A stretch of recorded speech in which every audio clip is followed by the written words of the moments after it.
할렐루야. 여러분을 사랑합니다. 기도하겠습니다. 하나님이 이 시간에 우리를 부르셨습니다. 주의 그 영광의 임재 앞으로 우리가 나왔습니다. 하나님의 무한하심을 생각하면 우리는 피조물일 뿐입니다. 얼마나 작고 작은 저희들을 위하여 예수 그리스도께서 피 흘려 죽으심으로 우리를 영광의 구원을 얻게 하시고 이 땅에서 살아가는 동안에 우리의 아빠 되어주시겠다가 약속했습니다. 이 예배가 그것을 다시 한번 확인하는 예배가 되게 하옵소서. 오직 주님을 즐거워하고 기뻐하고 찬양하며 뛰며 우리가 누리는 그 구원의 감격 속에 하나님, 그렇습니다. 우리는 예수 그리스도의 부름을 받은 자들입니다. 하나님의 자녀 되었습니다. 기쁨으로 돌아갈 수 있는 저희가 되게 하옵소서. 종을 붙들어 주셔서 오직 하나님의 말씀만 증거하기를 원합니다. 세상의 공교한 말이 아니라 복음의 그 담백함으로 하나님, 저희가 다시 한번 설 수 있도록 종을 붙들어 주시고 무겁고 떨리는 마음으로 이 자리에 서서 주의 말씀의 복음을 전할 때 주님께서 힘을 더하시고 성령님께서 도와주시옵소서. 우리가 주의 말씀을 듣겠나이다. 예수님의 이름으로 기도합니다. 아멘.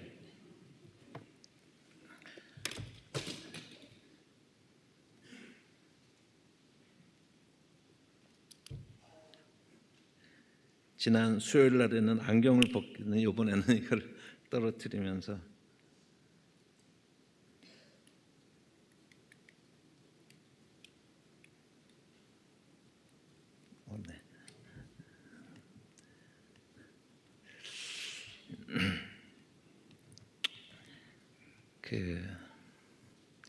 우리가 기도를 가르쳐서 말할 때 기도는 영적인 호흡이다라고 이렇게 말하지 않습니까? 보통.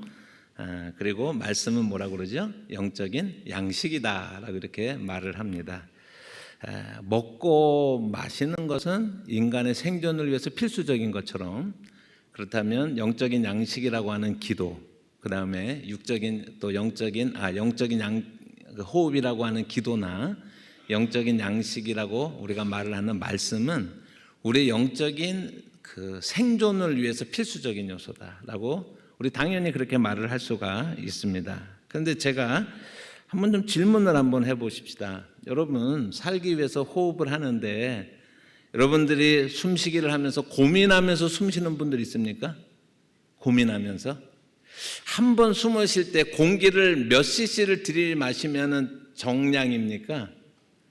숨 쉬는 거에도 정량이 있습니까? 한 1000cc?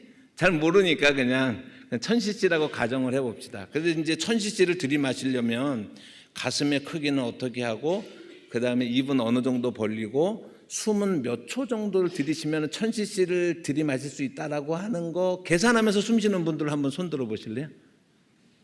없으세요?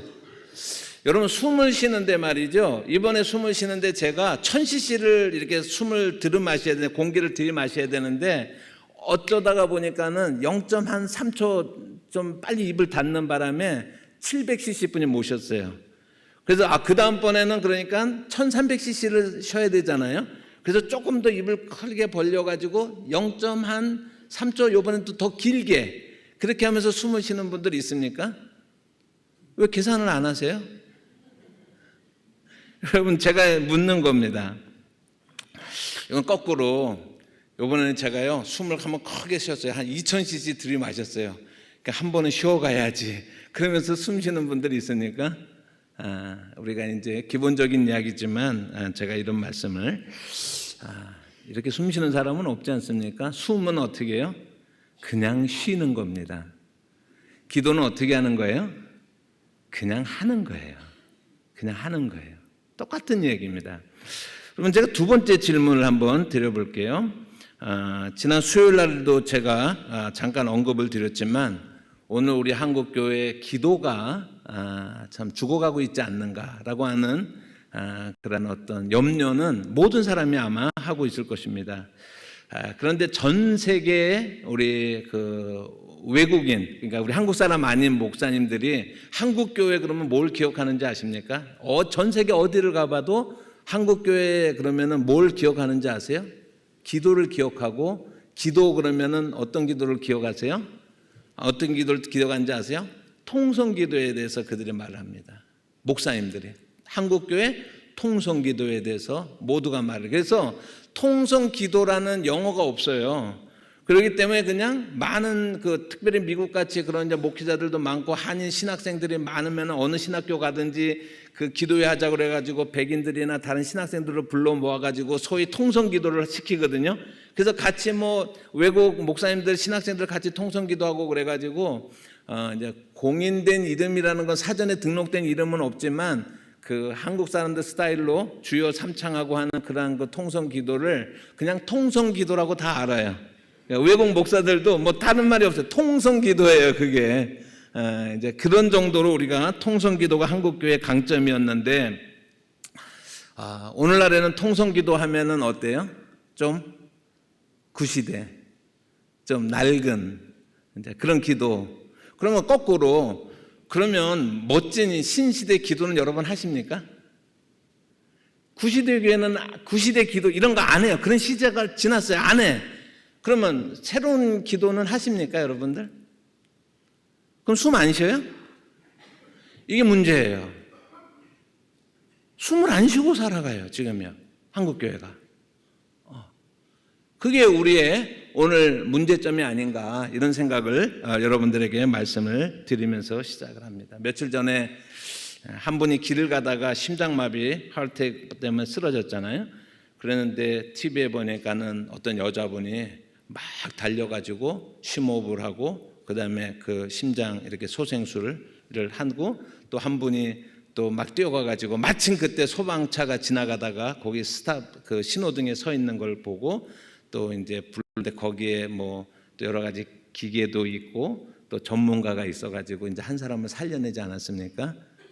그러면 우리가 생각을 할 때 한 사람이 심장 지금 하트어택으로 쓰러져 있어요. 심장 압박을 하고 호흡을 하게끔 해야 되는데 그 옆에서 구강 대 구강으로 하는 게 맞을까? 여자가 남자한테 구강 대 구강의 호흡법 계산하는 게 그렇게 하는 게 맞을까? 심장 압박 소리 맞을까? 기계를 대야 될까? 계산하고 합니까? 계산하고 있습니까? 저는 한국 교회를 보면서 지금요 기도가 뭐가 멋있는 기도인지 기도가 뭐가 올바른 기도인지 이런 논쟁은 한참 동안 활발했지만은 그 결과로 오히려 기도를 잃어버리고 기도를 놓치고 있지 않는가. 그래서 지금 죽게 된 형편이 아닌가. 그래서 이 8주 동안의 그러한 기도에 관한 말씀의 기회가 저한테 주어졌는데 저는요 제 마음속에는 여러분들에게 심폐소생하는 그런 마음을 가지고 간절한 마음을 가지고 이 말씀을 전하는 겁니다. 우리가 다시 한번 우리의 기도의 호흡이 살아나기를 바라는 그런 마음으로 여러분들에게 이 말씀을 전하는 것을 말씀을 드립니다. 수요일 날 제가 여러 가지로 말씀을 드렸습니다. 지금은 어떻게 하면 건강한 호흡을 하고 어떻게 하면 맑은 공기를 마시고 이런 거 할 때가 아니라 우선 숨 쉬어놓고 나서 그 다음에 건강 얘기해야죠. 그래서 어떻게 우리가 성경은 그것에 대해서 뭐라고 하고 있는가라고 하는 것을 수요일부터 지금 이제 말씀을 나누고 있는데 이번에 제 목표가 있습니다. 그거는 뭐냐면 우리가 다시 한번 기도하는 거예요. 목표는 기도하는 겁니다. 부탁이 하나 있습니다. 그거는 뭐냐면 제가 이제 8번에 걸쳐서 말씀을 전하는데 한 번 말씀을 전하는 건 이유가 있어요. 그래서 그 전체가 꿰어지기 전까지는 그냥 오늘 한번 설교 내용만 가지고서 이렇다 저렇다 여러분이 판단하지 마시고 전체적인 그러한 성경에 과연 기도에 대해서 무엇을 말하는지 전체적인 흐름을 우리가 잘 연결시켜서 여러분들이 기도에 대해서 다시 한번 이해할 수 있는 시간을 우리가 갖기를 원합니다. 이 기도에 관해서 우리가 말씀을 시리즈로 전하면서 제가 여러분들에게 함께할 구호가 있습니다. 한번 따라해 보시기 바랍니다. 기도 응답의 비결은 기도에 관한 책을 읽는 것이 아니라 굉장히 긴데도 잘 따라하셨네. 훈련이 많이 되셨네요. 저는 중간에 아마 끊어질까 생각하고 다시 한번 하려고 그랬더니 기도하는 것이다. 다시 한번요. 좀 더 큰 목소리로 한번 하십시다. 기도 응답의 비결은 기도하는 것이다. 네. 제가 미국에서 처음에 가서 너무 가난한 상태였기 때문에 뜨리잡도 뛰고 막 그랬거든요. 밤 청소하고 리코스터에서 일하고 또 멕시칸 마켓에서 일을 하고 그러는데 그 미국에 이제 마켓 들어가면은 그 라로리를 팔아요. 이렇게 복권 이렇게 이제 많이 파는데 제가 이제 영어도 이제 전혀 안 되고 이제 그러면서 그래도 이 라로리 티켓을 많이 팔면 그 업소에 전기값은 나온대요. 근데 그 업소 주인이 우리 고등학교 선배님이고 제가 거기서 한 달 동안 이렇게 기식하면서 정말 도움을 많이 받았거든요. 그러니까 그 가게가 잘 되기를 바라야 되잖아요. 그래가지고 로또가 좀 액수가 커지면은 오는 사람들마다 뭐 이렇게 영어는 잘 안 되니까 그러니까는 no ticket, no win이라고. 티켓 네, 여러분 제가 왜 망설이냐면 이거 여러분들 로또 사라고 제가 조장하는 것 같아가지고 그분이 잘 되기를 바라는 마음으로 제가 no ticket, no win이라는 거예요, 그죠? 여러분 기도하지 않으면 기도 응답도 없는 거예요. 기도한다고 100% 응답, 이거는 이제 앞으로 계속 이야기하겠지만은 그러나 확실한 얘기를 할 수가 있는 게 뭐냐면 기도하지 않으면 기도 응답도 없다라는 거는 확실합니다. 제가 볼 때. 여러분 동의하십니까? 이 기도가 이제 이런 것들인데 그래서 참 기도 응답의 비결은 저도 수요일 날도 말씀드렸지만은 기도에 관해서 책의 섹션이 이 정도 돼요. 이렇게 얼마나 막 수십 권이에요. 수십 권이 이렇게 있는데 그런 거 다 읽어봐도 그런 거 읽으면 기도 잘합니까? 유창하게 합니까? 멋있게 합니까? 뭐가 멋있게 하는 거죠? 뭐가 유창하게 하는 거죠? 잘 모르겠어요.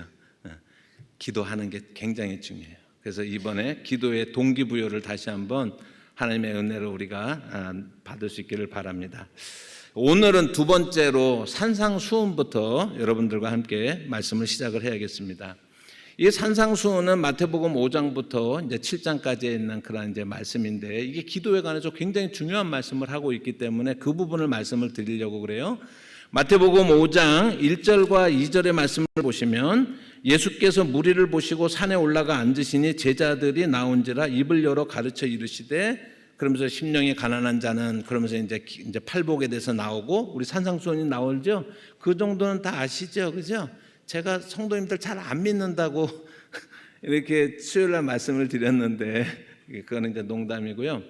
여러분 이게 굉장히 중요한 말씀이에요. 여러분들 잘 한번 보시기 바랍니다. 여기 보시면 예수께서 무리를 보시고 산에 올라가 앉으시니 제자들이 나온지라 입을 열어 가르쳐라고 이렇게 말씀하시는 거는 그냥 산상수훈을 들어가기 위한 서론이 아니고요. 이게 굉장히 중요해요. 이거는 모세하고 비교하는 거예요. 예수님을요. 그래서 마태복음은 항상 예수님이 모세처럼 위대한데 모세보다도 더 위대한 분이 예수님이다라고 하는 게 마태복음의 굉장히 중요한 그 사상이거든요. 그런데 이 말씀에 보시면 모세의 그 율법을 받을 때 장면하고 이 장면은요 대비를 시키는 장면이요. 일부러 마태가 대비를 시키는 거예요. 모세가 율법을 받으러 어디로 올라갔죠? 시내 산에 올라갔죠, 그죠? 거기에서 40일 동안 하나님의 말씀을 받았잖아요. 그죠? 그리고 산으로서 내려옵니다. 그런데 유대인들은요, 이거 보세요. 모세가 산에 올라가서 율법을 받는 것처럼 예수님이 지금요, 산에 올라가셨다라고 이걸 대조시키는 거예요. 그 다음에 모세가 율법을 받을 때 유대인들은 성경에는 안 나왔는데 앉아서 하나님의 말씀을 40일 동안 받았다라고 그들은 믿고 있어요. 그런데 예수님이 지금 산에 올라가 앉으셨다라고 말씀을 하고 있어요. 그러니까 모세의 율법을 받는 행위와 예수님의 산상수훈을 말씀하는 행위를 대조를 하는 겁니다. 그런데 이 모세가 율법을 받을 때는요, 모세가 하나님으로부터 말씀을 받습니다. 율법을 받습니다. 그런데 산상수훈은 뭘 말하냐면요, 예수님이 입을 열어서 가르치는 분이에요. 이게 차이야. 여러분 아시겠어요? 산상수훈이 왜 중요한지는 1절, 2절에서 결정이 다 돼버리는 겁니다. 예수님은 창조주세요. 예수님은 모세에게 말씀을 주신 분이세요. 그래서 마태복음에 보면은요, 내가 모세에게를 통해서 율법에 이렇게 말하였거니와 너희가 그것을 오용하고 있도다. 내가 말한다. 이런 뜻이다라고 그렇게 계속해서 그런 형태가 많이 나오지 않습니까? 그런 형식의 기도문이 많이 나오지 않습니까? 그 가르침이 많이 나오지 않습니까? 모세의 권위보다도 예수님의 권위가 훨씬 더 크고 근원적이다라고 하는 것을 말씀하는 거예요. 이 마태복음 5장도 마찬가지입니다. 그래서 이 산상수훈이 그 정도로 우리에게 중요한데, 유대인들의 유대교는 세 가지 기둥 위에 세워져 있다라고 그렇게 말을 해요. 하나는 뭐냐면 성전, 그 다음에 토라, 율법이라고 불리는 토라, 그 다음에 행위의 구원에 이를 만한 행위. 이 세 가지 기둥 위에 유대교가 이렇게 이제 세워져 있거든요. 그런데 이제 성전과 이제 토라는 우리가 잘 알지만 그 행위들을 보면은 그 행위들을 세 가지를 말을 하고 있습니다. 아무 행위를 말하는 것이 아니라 세 가지 행위를 통해서 경건에 이르고 구원에 이르게 된다라고 유대인들이 믿는 거예요. 행위 구원을 얘기하라는데, 그런데 그게 뭐냐면 첫 번째가 구제, 두 번째가 기도, 세 번째가 금식입니다. 이거를 잘 아셔야 돼요. 첫 번째가 뭐라고요? 구제, 그 다음에 기도, 그 다음에 금식이에요. 이게 구원을 이르게 할 만한 그러한 행위를, 덕을 쌓게 하는 그러한 행위들을 말을 하는데, 오늘 성경의 그 본문을 보시면은 오늘 6장의 말씀을 우리가 봤지만은요, 5장, 6장의 말씀, 6장 1절의 말씀 한번 보시면 6장의 처음에 제목이 뭐죠? 마태복음 6장 처음에 1절의 제목이 뭐죠? 구제에 대해서 얘기하고 있죠. 그죠? 그 다음에 보세요. 5절 앞에 제목이 뭐죠? 기도하라라고 말하죠. 16절에 뭐라고 돼 있어요? 외식으로 뭐라고요? 금식에 관해서 얘기를 하고 있죠. 조금 아까 제가 말씀드렸죠. 예수님이 산상수훈을 말씀하시면서 그냥 생각에 떠오르는 대로 그냥 아무렇게나 해가지고 막 말씀하시는 것이 아니라 이 산상수훈의 가장 깊은 부분에 도달하게 됐을 때, 그랬을 때 예수님께서 말씀하시는 이 말씀의 내용이 뭐냐면 유대인들이 행위로 구원에 이를 만한 행위라고 그들이 서로 장려하고 있는 세 가지 행위가 뭐라고 그랬어요? 구제와 기도와 금식이에요. 지금 그것에 대해서 말씀하고 있다는 걸 알 수가 있어요. 우선 첫 번째로 우리가 생각해야 되는 부분이, 그리고 나서 여러분들 오늘 그 표를 한번 보시기 바랍니다. 그리고 나서 표를 한번 보시기 바랍니다.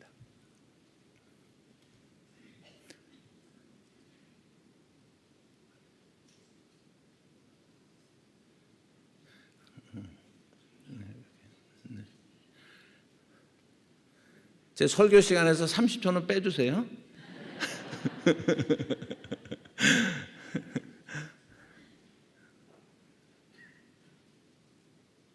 네, 산상수훈의 문학적 구조. 그래서 뭐 복잡한 얘기 같지만은 핵심적인 얘기를 하려고 그래요. 그래서 신학적으로 보면은 산상수훈이라고 하는 것은 그냥 두서 없이 주저리 말씀되어진 것이 아니라 특별한 어떤 구조를 가지고 있는데, 이런 것들을 신학자들은 인클루지오라고 하는데, 이거는 뭐냐면 수미상관이라고 하는데, 이건 뭐냐면 양파 껍질을 생각하시면 돼요. 그래가지고 양파 껍질이 어떻게 돼요? 한꺼풀 벗기면은 그 안에 레이어가 또 나오죠, 그죠? 또 벗기면은 또 나오고 또 벗기면 또, 해서 가장 가운데 이렇게 핵심적이 있죠. 그런 것처럼 이 구조가 약간 이렇게 해놓은 거는 뭐냐면 가운데 부분이 제일 핵심에 가깝다라고 하는 것을 설명을 하는 거예요. 그래서 산상수훈이라고 하는 것은 특별히 어떤 무엇을 말씀하느냐 그랬을 때, 여기 보시면은 제일 처음에 팔복이 있고, 그 다음 1번이 이게 다 같은 게, 그 다음 레이어, 그 다음 한층 안에 보면은 하나님 나라 백성의 삶의 새로운 원리, 어떻게 살아야 되는 것이 하나님 나라 백성인가라고 하는 것을 말씀을 하고 있고, 그 다음에 중간 가운데 부분이 종교 행위에 대한 가르침이 있고, 그 다음에 이제 레이어가 있으면 제일 가운데가 1-3이라고 생각하시면 되고, 그 1-2와 1-4가 이제 그 위에 그 부분이에요. 그래서 그 부분을 보시면 하나님의 나라에 대한 전적인 헌신을 우리가 어떻게 할 것인가, 그리고 팔복과 그 다음에 권명. 그래서 이것이 양파 껍질처럼 이게 제일 바깥에, 요게 그 다음 안에, 요게 제일 가운데 있습니다. 그래서 요 가운데 있는 부분들을 갖다가 좀 더 자세하게 보면, 거기 자세하게 보면 이게 구제와 기도와 금식에 관해서 지금 우리가 본 것처럼 구제와 기도와 금식에 관해서 나와 있잖아요. 그런데 기도를 또 또 이렇게 자세하게 그 부분을 분석을 해보면 잘못된 기도의 예를 드시고 5절부터 8절 오늘 본문의 말씀입니다. 그 다음에 주기도문이 나오고 죄의 용서가 나오는 거예요. 그러니까 거꾸로 가면은 양파 껍질의 제일 한가운데가 뭐예요? 주기도문이에요. 우리 수요일날 주기도문에 대해서 우리가 말씀을 나눴죠. 그러면서 누가복음 11장에 나오는 주기도문이 어떤 의미가 있느냐라는 것을 말씀을 드렸고, 오늘 여러분들에게 말씀을 드리는 것은 이 산상수훈에 나오는 그런 산상수훈 속에서 주기도문이 어떻게 어디에 위치하느냐 그랬을 때 산상수훈의 가장 가운데가 뭐예요? 주기도문이 있고, 그 다음에 그 다음에 레이어가 뭐예요? 잘못된 기도의 예와 용서하라라고 하는 것이 나왔고, 그거를 감싸고 있는 게 뭐예요? 감싸고 있는 게 구제와 기도와 금식으로 감싸고 있고, 그거를 이제 또 다른 것이 이렇게 감싸고 있는 이런 구조로 되어 있습니다. 그래서 여러분들이 다 잊어버리시더라도 산상수훈을 구조적으로 분석을 해보면 가장 가운데 뭐가 있다고요? 주기도문이 있다. 그리고 그 주기도문 바로 다음번 레이어에 뭐가 있다고요? 잘못된 기도의 예가 있고, 그 잘못된 기도의 예가 무엇인지라고 하는 것을 오늘 우리가 그것이 오늘 우리가 보고자 하는 그런 말씀입니다. 됐습니다. 고맙습니다. 여러분, 이제 5절과 6절, 이 5절부터 8절까지의 말씀은 특별히 5절과 6절 말씀, 그 다음에 7절과 8절 말씀으로 나눠서 우리가 읽어야 되는데, 이 말씀 5절과 6절 다시 한번 읽어보십니다. 성경을 펼치신 분, 시작. 또 너희는 기도할 때 외식하는 자와 같이 하지 말라. 그들은 사람에게 보이려고 회당과 큰 거리 어귀에 서서 기도하기를 좋아하느니라. 내가 진실로 너희에게 이르노니 그들은 자기 상을 이미 받았느니라. 너는 기도할 때 내 골방에 들어가 문을 닫고 은밀한 중에 계신 내 아버지께 기도하라. 은밀한 중에 보시는 내 아버지께서 갚으시리라 말씀합니다. 이게요, 특별히 기도 안 하는 분들에게 강력한 무기예요. 남자분들, 우리 부인네들이 좀 기도하러 교회 좀 가려고 그러면은 어제 들은 얘기는 있어요. 와서 이제 교회 와서 앉아 있으면서, 그래서 기도는 성경에 뭐라고 어디 가서 하라고 그랬어요? 골방에 가서 하라고 써 있잖아. 골방에 꼭 그렇게 모여가지고 그렇게 해야 되냐. 이렇게 우리가 보통 이제 말을 많이 하잖아요. 그 애꿎은 남자분들은 죄송을 표하면서. 근데 우리 이제 한국계 전통적으로 보면은 기도에 관해서 생각할 때 우리가 많은 사람들이 그렇게 생각을 합니다. 그래서 오늘은 주로 우리가 우리의 기도를 방해하는 것들이 뭐가 있는지를 우리가 말씀을 나누는데, 그 중에서 여기 보시면은요, 예수님이 직접 가르쳐서 말씀하실 때 골방에 들어가서 기도하라고 그랬어요. 꼭 그냥 사람들 모이는 내거리, 사람들 많이 모이는데 그런 데 가서 뭐 꼭 그렇게 기도해야 되느냐? 그러면서 골방에 들어가서 기도하라라고 말을 하는 것은 절대로 잘못된 이야기입니다. 그러니까 성경을 문맥을 통해서 보지 않고 한 절을 따로 읽어가지고 자기가 쓰고 싶은 무기로 사용할 뿐이에요. 그 결과가 뭐예요? 그러면 집에 골방이 있어요, 여러분? 여러분들 집에 기도방 만들어 놨어요? 안 한다는 얘기잖아요. 결국은 기도를 안 하게 하는 그러한 요소, 이게 잘못된 해석 때문에 그렇습니다. 이 5절부터 8절까지의 말씀은, 5절과 6절의 말씀은 적용의 제한이 있습니다. 이런 사람들에게 하시는 말씀이에요. 그게 뭐냐면 유대인들에게, 그 다음에 특별히 바리새인들에게 하는 그런 내용이에요. 그래서 그런 전제가 아니면 아무렇게나 우리가 보편적으로 사용할 수 있는 구절이 아니다라는 걸 먼저 말씀을 드리는 거예요. 그게 무슨 얘기냐면요, 유대인들의, 특별히 바리새인들, 그러니까 유대인들의 기도의 기본 폼이, 우리 한국 사람들의 기도의 기본 폼이 뭐죠? 한국 사람들의 기도의 기본 폼은 무릎을 꿇고 눈은 꼭 감아 두셔야죠, 그죠? 눈은 감고 손은 모으고 이렇게 이제 기도하는 게 한국 사람들이 생각하는 기도의 기본 폼이지만은 유대인들의 기도의 기본 폼은 이겁니다. 이렇게 하는 거예요. 이게 기도의 기본 자세입니다. 바리새인들은 성전이나 아니면 큰 내거리나 이런 데서요, 아무 데서나 그들이 그 상전이나 그 큰 내거리에서 손을 딱 들고서 이렇게 기도합니다. 유명한 바리새인들의 3대 감사가 있어요.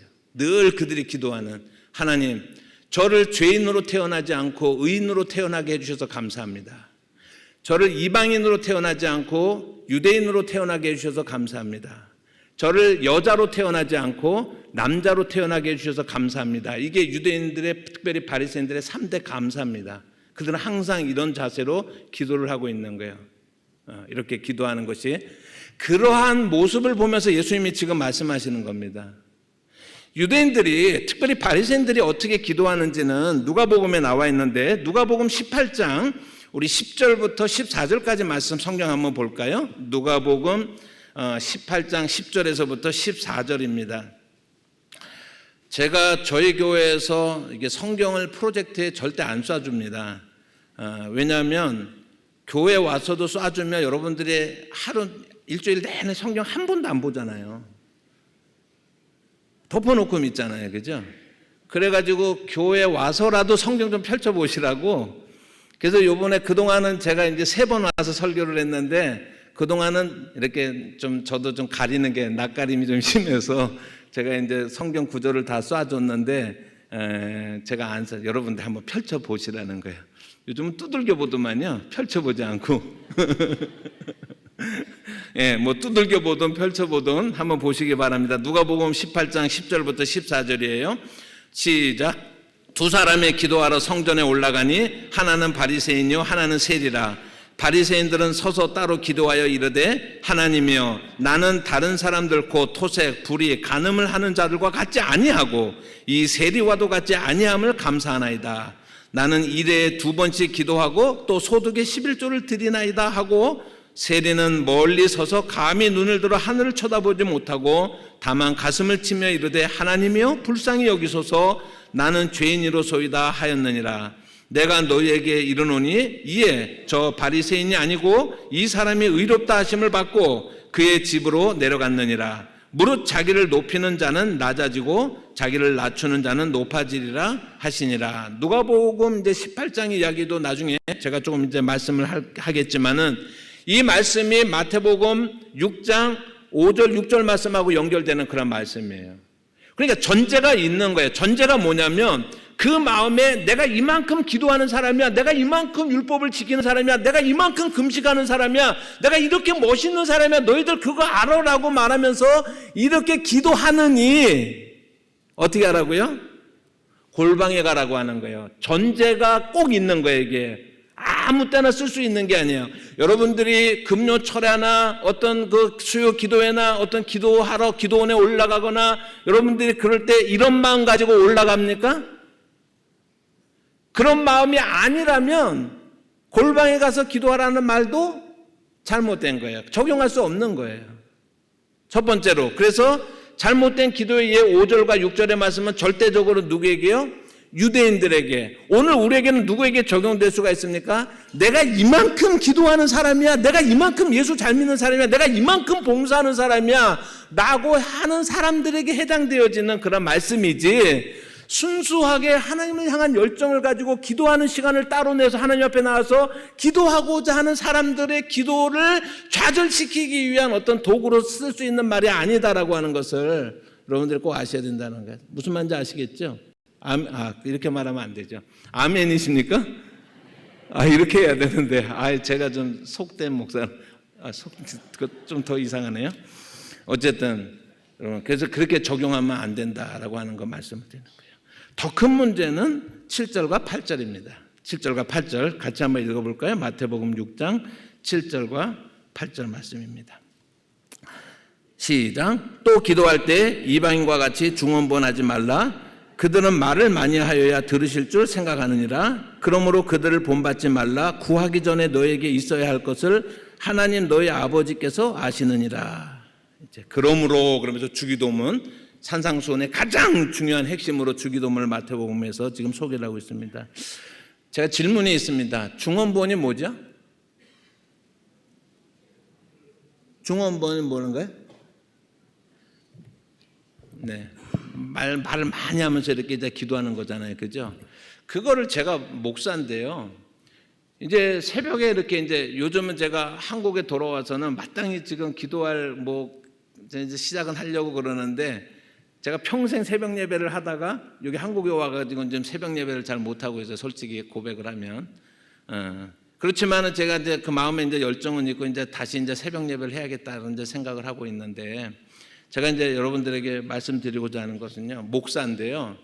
이렇게 기도하잖아요. 그죠? 그런데 오늘은 A형의 기도가 쫙 있어요.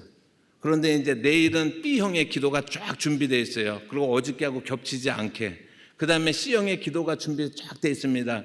이런 식으로 기도하는 분 봤습니까?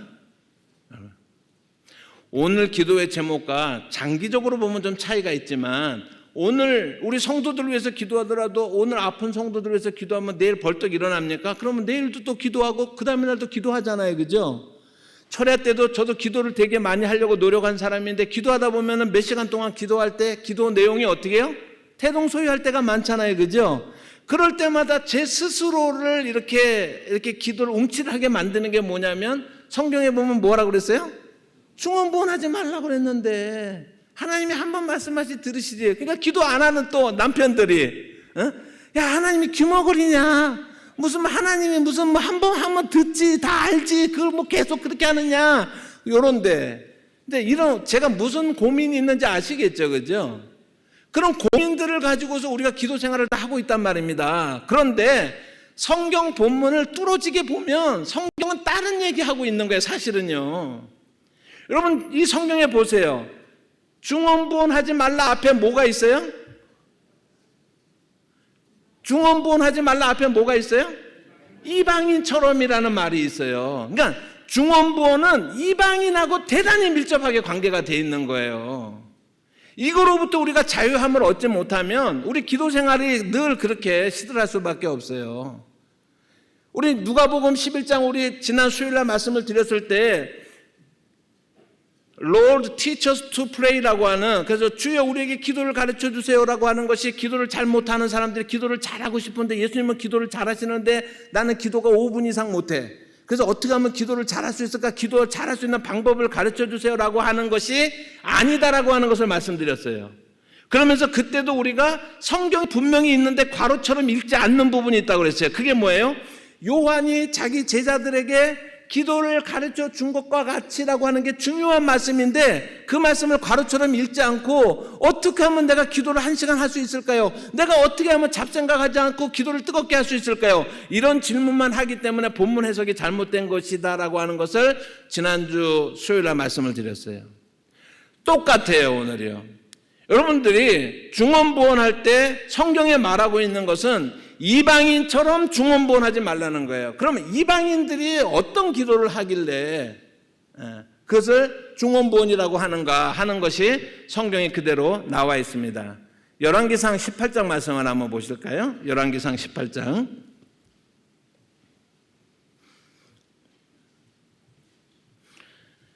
열왕기상 18장에 있는 말씀을 보시면 우리가 잘 압니다. 바알과 아세라를 섬기던 그런 850명의 그런 이방의 선지자들, 주술사들을 모아놓고 이제 엘리야가 850대 1로 기도 대결을 하고 있는 그런 장면 잘 알지 않습니까? 거기에 단을 2개를 쌌습니다. 그리고 각각 소를 잡아서 그 단 위에다가 올려놓고 나서 그 다음에 불을 내리지 않고 어떤 신이 참신인지 한번 보자.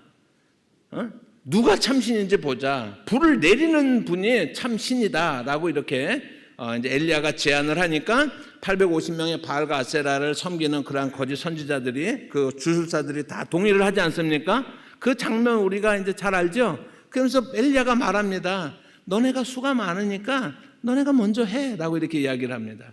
그 장면이 25절 말씀이에요. 18장 25절의 말씀에 엘리야가 바알의 선지자들에게 이르되 너희는 많으니 먼저 송아지 한 마리를 택하여 잡고 너희 신의 이름을 부르라. 그러나 불을 붙이지 말라. 이렇게 말씀하고 나서 이제 그들이 기도하는 장면이 생생하게 성경에 나와 있어요. 26절에 그들이 어떻게 기도합니까? 같이 한번 읽어봅니다.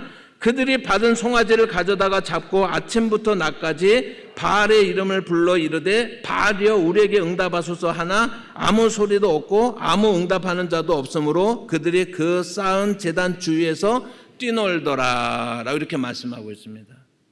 자, 아침부터 몇 시부터 시작되는지는 모르겠어요. 그러나 정오에 이르기까지 적어도 12시까지라고 우리가 봤을 때 몇 시간 동안 기도를 하는데 850명이 바알이여 불을 내리소서 딱 한 번만 기도했을까요? 그러지 않잖아요. 그죠?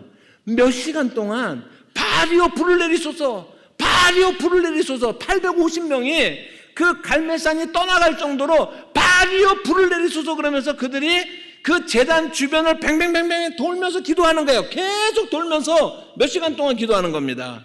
바알이여 불을 내려달라고 그렇게 이제 기도를 합니다. 그런데 응답이 있어요, 없어요? 응답이 없잖아요. 그러니까 27절의 말씀 읽어보십니다. 엘리야가 말합니다. 정오에 이르러는 엘리야가 그들을 조롱하여 이르되 큰 소리로 부르라. 그는 신인즉 묵상하고 있는지, 혹은 그가 잠깐 나갔는지, 혹은 그가 길을 행하는지, 혹은 그가 잠에 들어서 깨워야 할 것인지 하매 그랬어요. 너네 신이 마실 나갔냐? 지금 졸고 있냐? 낮잠 자고 있냐? 좀 깨워야겠다. 막 이러면서 이제 놀리고 있잖아요, 그죠? 이 장면을 보세요. 성경이 얼마나 생생하게 기록하고 있는지. 제일 중요한 것이 그 다음 절입니다. 28절의 말씀을 보니까 이에 그들이 큰 소리로 부르고 그들의 뭘 따라서요? 규례를 따라서라고 하는 게 중요한 거예요. 그들의 규례를 따라서 피가 흐르기까지 칼과 창으로 그들의 몸을 상하게 하더라라고 이렇게 말씀을 하고 있어요. 그러니까 자, 규례라고 하는 거는 매뉴얼을 말하는 거잖아요. 그죠? 이들이 비상 매뉴얼이 있어요. 1단계를 해보고 1단계가 안 되면 2단계. 그러니까 그거 어떻게 한 거예요? 창으로 칼로 자기 몸을 상하게 하면서 피를 내면서 이렇게 기도하는데 그거를 표현하기를 뭐라 그러냐면 비상대책으로 우연히 하는 것이 아니라 매뉴얼을 따라서 하는 기도라고 그렇게 얘기를 하고 있습니다. 그러니까 여기서부터 이방 기도의 그런 이방 기도라는 게 뭔지, 이방의 중원본이라는 것이 뭔지 하는 것이 나오는데 모든 종교에는 기도의 요소가 있어요. 그거는 지금 제가 다 설명할 수는 없어요. 그러나 이방 종교의 특징은 뭐냐면요. 이방 종교의 특징은 두 가지입니다. 이방 종교 자체의 목적도 두 가지지만 그것은 뭐냐면 이 땅에서 얼마나 잘 살 것인가. 그 다음에 이 땅에서 얼마나 자녀들이 많아지고 자녀들이 잘 될 것인가. 이 두 가지예요. 이 두 가지에 젖어 있는 게 이방 종교의 특징입니다. 그러니까 이 땅에서 복 받고 자녀들 잘 되고 그게 종교 생활하는 이유예요. 이유입니다. 그게 샤머니즘의 특징이에요. 한국 교회가 샤머니즘에 사로잡혔다라고 말을 하잖아요. 그 말이 뭐예요? 똑같은 거예요. 교회를 다니는데 교회 다니는 목적이 뭐냐면 이 땅에서 잘 살고 자녀들 잘 되고 이게 우리의 교회 생활의 목적이라고 한다면 샤머니즘하고 또 다를 것이 하나도 없다라고 하는 거예요. 이방인들의 중원본이라는 것이 뭐냐면요. 첫 번째 단계로는요. 간청하는 겁니다. 간청하는 거. 신들에게 간청을 하는 거예요. 그러기 위해서 간청을 하기 위해서 잘 보여야 되니까 재물도 갖다 바치고 소도 갖다 바치고 돈도 갖다 바치고 여러분 옛날에 무당에게 우리 한국 사람들 많이 그런 경험해 보신 분들 많이 있죠. 그죠? 우리가 너무나 똑같은 거예요. 옛날에 한 70년대, 80년대는 모르겠는데 아프리카가 아주 미개한 사람들을 우리가 오해하고 있을 때 그때 그 아프리카 몬도간에 뭐 이런 류의 그런 그 다큐멘터리 같은 거 보면은요. 그 마을에 이제 신들린 사람이 있어요. 그 이제 신들렸거나 아니면 영매거나 아니면 주술사거나 이제 그런 사람이 있고 그러고 나서 아픈 사람이 있으면 아픈 사람을 내려다 놓고 어떻게 합니까? 막 이제 그 사람들 아픈 사람 부모들 그거 해가지고 막 이렇게 뺑글뺑글 돌면서 막 주문을 외우면서 도는 거 여러분 보신 적 있으시죠? 똑같은 거예요. 몇 천 년을 내려와서 똑같은 겁니다. 그런데 그런 것들을 가만히 보시면 반드시 어떻게 하냐면요. 어떤 단계가 되면은요. 화살촉으로 코를 깨든지 이런 데를 빼든지 해서 피를 내게 하면서 그러면서 막 또 다녀요. 이런 걸. 저는 무심코 그거를 봤지만 나중에 제가 성경을 알고 특별히 이 본문을 알면서 이 샤머니즘적인 이런 모든 이 타종교에 있는 이 샤머니즘적 기도의 내용이 두 가지 매뉴얼이 돼 있구나라고 하는 것은 최근까지도 마찬가지구나 것을 알았어요. 10월 31일 날은 우리가 할로윈이라고 이렇게 이야기를 하는데 할로윈이 한국 사람들 요즘 할로윈이 제가 한국 돌아오니까 할로윈 대회 난리가 났대요. 왜 할로윈 데이를 그렇게 열심히 하는지 모르겠어요. 할로윈이라고 하는 것은 모든 귀신들의 날입니다. 근데 그걸 캐톨릭에서 모든 성자들의 날로 바꿨지만은 그 근본이 모든 귀신들의 날이에요. 이게 이방의 그런 그 기도의 풍습이 그대로 담겨져 있는 거예요. 그러면서 원래 할로윈 때가 되면은 아이들이 막 그냥 귀신 바가지나 뭐 이런 거 막 둘러쓰고 나서 집집마다 두들기면서 사탕 달라고 그럼 집에서 이제 사탕을 마련해 두거든요. 그런데 문을 두드리면서 아이들이 하는 소리가 뭐냐면은 trick or treat it이라고 이렇게 얘기를 해요. 제가 이빨을 지금 이렇게 좀 보정을 하느라고 지금 발음이 잘 안 나오는데, 그래서 추릿 추릿이라고 말하는 거예요. 한마디로 말하면 너 사탕 나에게 주고 나를 대접해주고 1년 동안 편안하게 살래? 아니면 한번 나한테 1년 동안 당해볼래? 라고 하는 뜻이에요. 추릿이 그런 뜻인 것입니다. 그러니까 어떻게 해요? 그 신들을 어떻게 하는 거예요? 신을 대접해서 자기가 1년 동안 안녕과 건강과 복을 누릴래? 아니면 나를 오늘 배척해서 나한테 한번 1년 동안 당해볼래? 협박하는 거예요. 그게 할로윈의 그 기본입니다. 여러분, 교회에서 특별히 할로윈 하시는 분, 한국교회에서는 할로윈 하시는 분들이 없겠지만, 이 흐름들을 핵심이 뭐냐면은요, 여기 핵심이 뭐냐면은 신들과 인간 사이가 인격적 관계가 아니에요. 핵심이 그겁니다. 주권이 박권의 관계예요. 모든 샤머니즘적인 기도는요, 그래서 많이 바쳤어요. 그러니까는 신이 자기한테 많이 줘야 돼요. 이게 1단계입니다. 그래서 구걸하고 간청하는 단계예요. 그게 기도가. 그래서 지금 이 850명의 바알과 아세라를 섬기는 그런 거짓 선지자들도 몇 시간 동안에 그들이 신들에게 달라라고 그렇게 간청을 하는 겁니다. 근데 매뉴얼이 뭐냐면요, 그게 안 되면 칼을 막 상하고 이거잖아요. 신을 협박하는 거예요. 쉽게 말하면 나 굶으면 너도 굶어해요. 누구에게? 신에게. 나 죽으면 너도 국물도 없어, 이거예요. 이해하시겠어요? 핵심이 그거예요. 모든 이방 기도의 핵심은 그거예요. 그렇기 때문에 그들의 신들을 대접을 하고, 그 다음에 그것이 안 되면은 자기가 자기를 자해함으로써 신들을 협박해서 그 응답을 얻어내고자 하는 거예요. 그 관계 속에는 뭐가 없는 거예요? 인격적인 관계가 없는 거예요. 이게 핵심이에요. 그리고 그런 상태로 1000번, 10,000번, 10만 번 기도하는 것을 이방인들이 하는 중언부언이라고 얘기하는 거예요. 그러니까 말을 많이 하는 게 중언부언이 아니라고요. 여러분 보세요. 마태복음 6장 말씀 다시 한번 보십시다. 마태복음 6장의 말씀을 다시 한번 보십시다. 7절에 또 기도할 때 이방인과 같이 중언부언하지 말라. 그들은 말을 많이 하여 들으실 줄 생각하느니라. 그러므로 그들을 본받지 말라. 구하기 전에 너에게 있어야 할 것을 하나님 누구요? 너희 아버지께서 아시느니라 라고 말하고 있어요. 그러니까 이게 뭐냐면 하나님은 우리의 아빠가 되어주시는 거예요. 이게 수요일날 제가 말씀드렸어요. 그러니까 그 관계는 무슨 관계예요? 인격적 관계. 하나님과 우리의 관계는요. 여러분 내가 이만큼 드렸으니까는 이번에 아파트 큰 거를 하나 주셔야지. 하나님 이 정도 해야지 내가 한 몫에 대한 하나님의 보상 아닙니까? 라고 말하는 거는 인격적 관계가 아니라고 하는 거예요. 하나님 나 당신 국물도 없어. 나한테 이거 안 주면 그러면서 나 요번에 부도 나면 나 죽으면 당신 또 끝이야 라고 말하는 거에는 뭐가 없는 거예요? 우리의 하나님 아빠가 되시는 그분과의 인격적 관계를 맺지 못하는 것을 말하는 것입니다.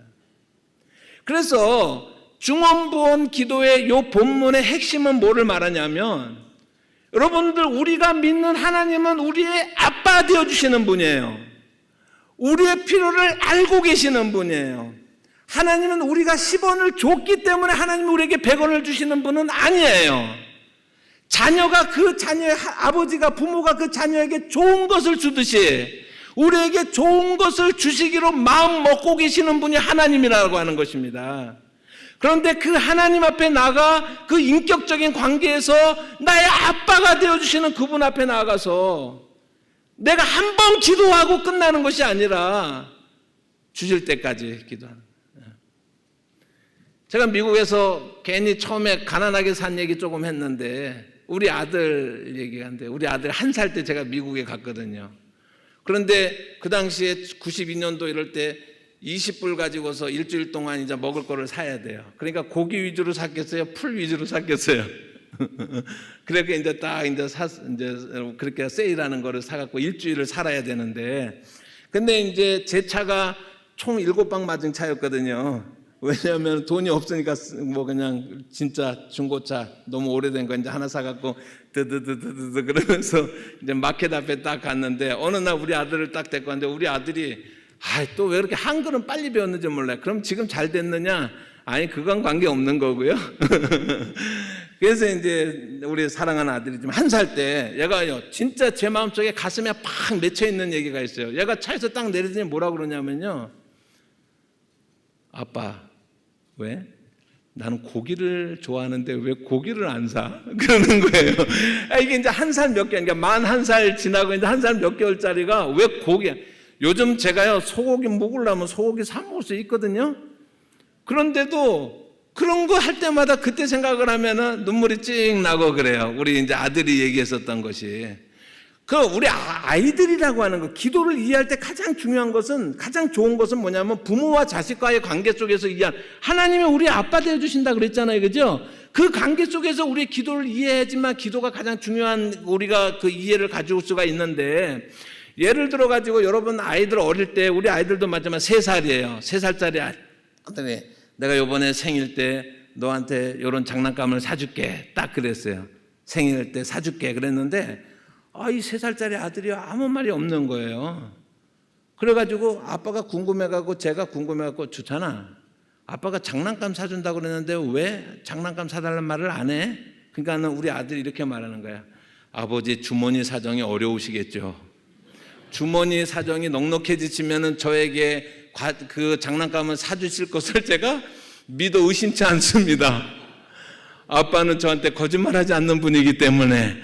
그러면은요, 이 3살짜리가 세근이 들은 거예요? 징그러운 거예요? 이게 우리 기도 생활이에요. 무슨 말인지 알겠어요? 우리는요, 하나님 앞에 징그러워요. 징그러워. 하나님 사정을 너무 생각을 해줘, 우리가.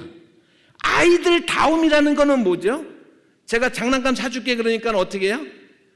오! 한번 환호를 질러주고, 그 다음에 언제까지요? 사줄 때까지 하루에 몇 번씩이요? 수도 없이 아빠 언제 사줄래? 아빠 언제 사줘?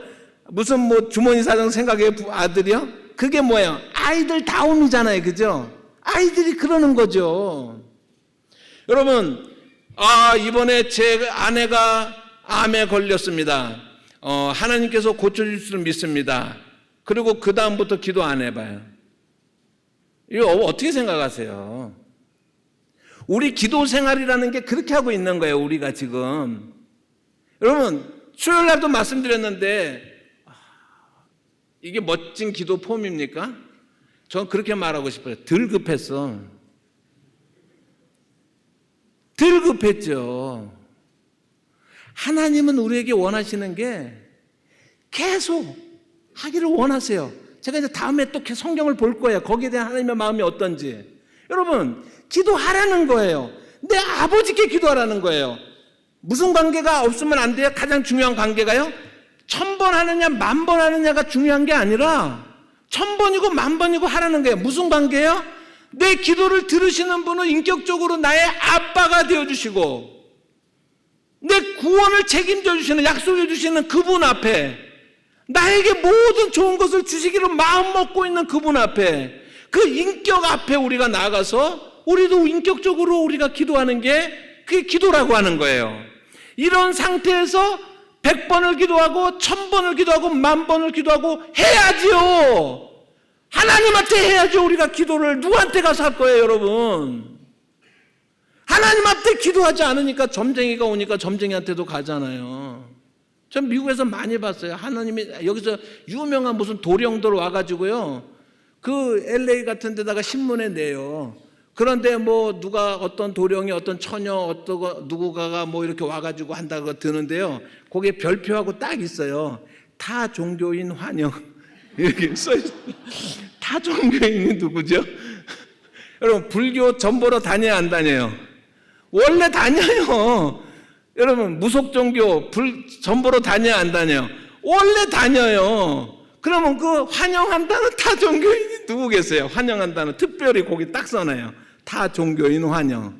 여러분, 왜 옆집 아저씨한테 가서 구하죠? 우리 아버지 놔두고? 여러분, 우리 하나님 앞에 기도한다라고 하는 것이, 특별히 오늘 제가 말씀드리는 것은요, 우리의 기도를 우리도 모르게 기도 좀 한다고 하는 사람들도 우리의 기도줄을 갖다가 막아버리고 우리를 기도 못하게 하는 그런 우리를 잘못된 성경 해석에 대해서 여러분은 해방되기를 바랍니다. 이방인처럼 중언부언하지 말라는 거예요. 하나님의 하나님 되심을 인정하지 못하고 그분의 우리 아빠 되심을 인정하지 못하고 마치 밴딩머신처럼 내가 100원을 넣고 A1을 누르면 콜라가 나오는 것처럼 그렇게 생각하면서 기도하는 것을 이방인들의 중언부언이라고 얘기하는 것입니다. 우리의 인격에 우리의 아빠가 되어주시는, 우리를 그토록 사랑하시는 자기 아들을 십자가에 내어주기까지 우리를 사랑하신 그분께서 우리에게 기도하라고 말씀하셨는데, 그 하나님의 그 은혜가 감사하고 그 약속이 감사해서 그 하나님 앞에 나아가는 것이 우리의 기도 생활이라고 한다면, 여러분, 그 기도는 끊임없이 반복적으로 계속해서 하나님 앞에 구하는 그러한 저와 여러분들의 삶이 되시기를 주님의 이름으로 축복합니다. 기도하겠습니다. 하나님 고맙습니다. 기도를 배웁니다. 기도에 대한 하나님의 마음을 배웁니다. 하나님, 우리의 기도 생활이 얼마나 약해졌는지요. 우리가 그래도 과거에 뜨겁게 기도했던 그 시간들이 있었는데 얼마나 오랫동안 추억으로만 간직하며 기억으로만 간직하는 그런 기도 생활은 아닌지요. 우리를 돌아보게 하여 주시고 이번 이 기도에 관한 그 말씀의 집회들을 통하여서 하나님, 우리의 심령 가장 깊은 곳에서 터져나오는 주를 향한 그 기도가 풍성해지는 그런 기도가 되어지게 하옵소서. 기도를 회복하는 저희가 되게 하옵소서. 예수님 이름으로 기도합니다. 아멘.